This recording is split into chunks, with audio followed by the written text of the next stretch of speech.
niscaya tadkhulul jannata bisalam, kalian masuk surga dengan membawa salam, mendapatkan salam dari Allah Subhanahu wa taala. Rasul sallallahu alaihi wasallam sifat beliau bahkan dari sebelum menerima wahyu sifatnya gemar silaturahmi. Waktu beliau menerima wahyu, maka beliau pulang ke rumahnya Siti Khadijah dalam keadaan risau, ketakutan, demam, menggigil. Maka Siti Khadijah mengatakan, begitu diceritakan kejadian yang menimpa Rasulullah saat berjumpa dengan malaikat Jibril dan menerima wahyu, maka Siti Khadijah berkata kepada Nabi Muhammad, ya Rasul, wallahi la yukhziyaqallahu abada, demi Allah, Allah tidak akan menelantarkan engkau selama-lamanya. Kenapa? Sebab engkau adalah orang yang memiliki sifat-sifat yang mana orang yang punya sifat ini gak bakalan ditelantarkan oleh Allah Ta'ala. Innaka la tasilur rahim wa tugrib baik wa tahmilul kali wa tu'in ala nawaidil haq. Sesungguhnya engkau adalah orang yang memiliki 4 sifat. Orang yang gemar silaturahmi. Ini dari sebelum datangnya Islam, sebelum datangnya wahyu, Nabi doyan silaturahmi, gemar silaturahmi. Dan orang yang gemar menjamu tamu, dan orang yang yang selalu membantu orang yang kesusahan, yang terkena musibah, atau orang yang terkena bencana, atau orang yang sakit dibantu, ditolong. Saat bencana musibah melanda suatu negeri, Nabi Muhammad dengan sigap turun tangan sallallahu alaihi wasallam. Oh Masya Allah, ada busarifi, orang yang gemar menjamu tamu, orang yang gemar silaturahmi, orang yang gemar menolong, tidak pernah berucap tidak apabila disodorkan untuk bisa membantu menolong orang lain.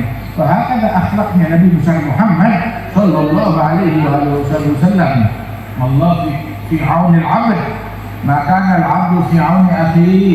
Allah membantu hambanya selama hambanya gemar membantu orang lain, membantu saudaranya yang muslim. Itu disebutkan demikian oleh Nabi besar Muhammad sallallahu alaihi wasallam. Barang siapa yang ingin ditolong oleh Allah, maka tolong kepada sesama. Barang siapa yang ingin dirahmati oleh Allah, rahmati kepada sesama.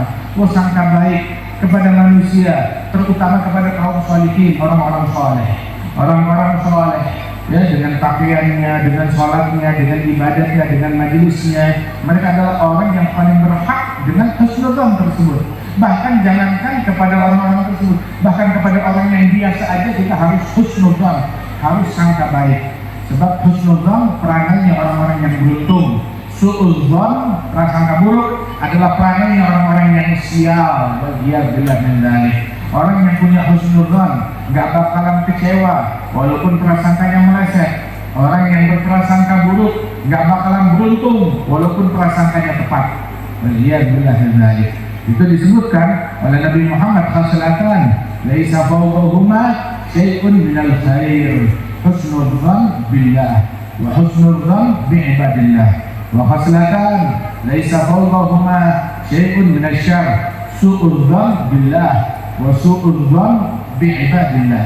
Dua hal yang mana dua hal ini enggak ada kebaikan yang lebih baik daripada dua hal ini. Apa? Sangka baik kepada Allah, sangka baik kepada hamba-hamba Allah, kepada sesama. Dan dua hal, nggak ada yang lebih jahat daripada kejahatan dua perkara ini.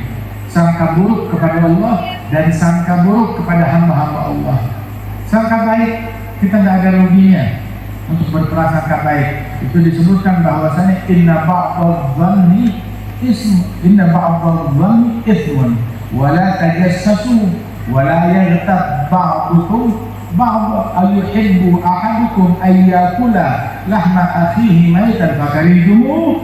Allah Ta'ala mengajarkan adab kita bagaimana bersikap kepada sesama muslim. La yasmadu min qawmin asa yakunu khairan minhum wa la nisa'un min nisa'in asa yakunu khairan minhunna wa la tanmizu anfusakum wa la tanabadu bil alqab bisalis fusuq ba'da iman wa man lam yatub. Itu dikatakan jangan mencela sekelompok laki-laki mencela laki-laki lain. Jangan juga sekelompok wanita mencela wanita yang lain. Jangan kita mengumpat, ngegosipin, bicarain keburukan orang lain.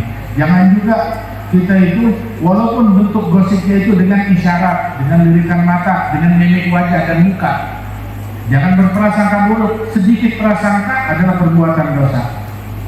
Wala tajassasu, jangan mencari-cari kesalahan orang. Dicari salahnya orang. Mau apa yang cari kesalahan orang? Jangan kita hinggap pada keburukan. Orang yang buruk hinggapnya pada keburukan. Orang yang baik hinggapnya pada kelebihan dan kebaikan. Yang hinggap pada kelebihan dan kebaikan orang yang punya kelebihan dan orang yang baik. Nabi Isa satu kali bersama murid-muridnya berjalan bersama kaum Hawariyin. Tahu-tahu melihat seonggok anjing yang sudah menjadi bangkai, yang udah membusuk, udah pecah bangkainya, udah membusuk, baunya sangat dahsyat. Itu murid-muridnya kaum Hawariyin berkomentar, alangkah busuknya, alangkah menjijikkannya, alangkah najisnya, alangkah kotornya, masing-masing dengan komentarnya. Kemudian Nabi Isa berkata, alangkah putih giginya. Anjing ini udah jadi bangkai, alangkah putih giginya. Subhanallah, hinggap pada kelebihan. Memang anjing sudah najis, bangkai busuk, tapi mau hinggap di situ apa gunanya? Tapi mukmin hinggap pada kelebihan. Alangkah putih giginya. Wahakala perangai yang diajarkan oleh para nabi-nabi, para aulia, para sholihin. La tajassasu, jangan mencari-cari keburukan dan kesalahan orang lain. Dalam hadis Nabi mengatakan, ya ma'syara man amana bilisanih wa lam yadkhulil iman qalbah la tu'dzul muslimin. Fi riwayah la taghtabul muslimin wa la tattabi'u awratihim. Fa idza man tatabba'a awrata akhihi muslim tatabba'a Allahu awratah wa man tatabba'a Allahu awratah yafdahuhu wa in kan fi jawfi baitihi. Wahai orang-orang yang beriman dengan mulutnya tapi iman belum masuk ke dalam hatinya. Siapa orang ini? Ada cirinya. La tu'dzul muslimin. Jangan kalian mengganggu orang lain, sebab orang macam ini hobinya mengganggu orang. Dalam riwayat, la taghtabul muslimin, jangan menggosipin orang, jangan membicarakan keburukan orang lain. Orang macam begini hobinya membicarakan keburukan orang lain. Kalau ketemu, udah dengar belum? Udah tahu belum? Ulah begitu. Gosip bukan cuma dengan mulut, walaupun dengan jempol, walaupun dengan tulisan, walaupun dengan forward menyebarkan, walaupun cuma dia hanya mendengarkan atau membaca. Tahu gosip jangan dibaca, tahu gosip bangun berdiri, sebab pendengar dan pembicara dosanya sama. Waliyadzubillah min dzalik. Kata Nabi itu di dalam hadis yang lain, dalam asar, dalam sebuah asar itu disebutkan oleh para ulama bahwasanya ghibatul muslim asyad min 30 zanyah fil Islam. Ngegosipin, gibahin orang Islam itu lebih dahsyat daripada 30 perzinaan dalam Islam. Waliyadzubillah min dzalik. Kita berhati-hati, zina menjadikan haram besar-besar, tapi ghibah begitu biasa saja.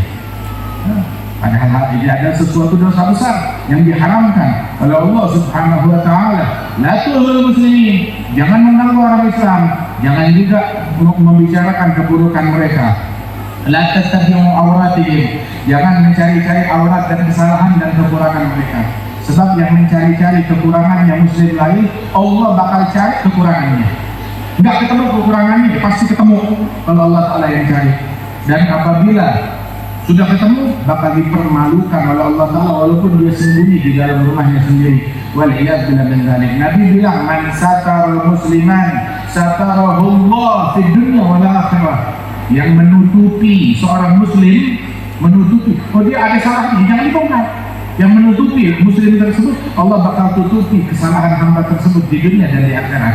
Di akhirat orang yang ditutupi oleh Allah Ta'ala diampuni dan dimasukkan ke dalam surganya Allah Subhanahu wa Ta'ala.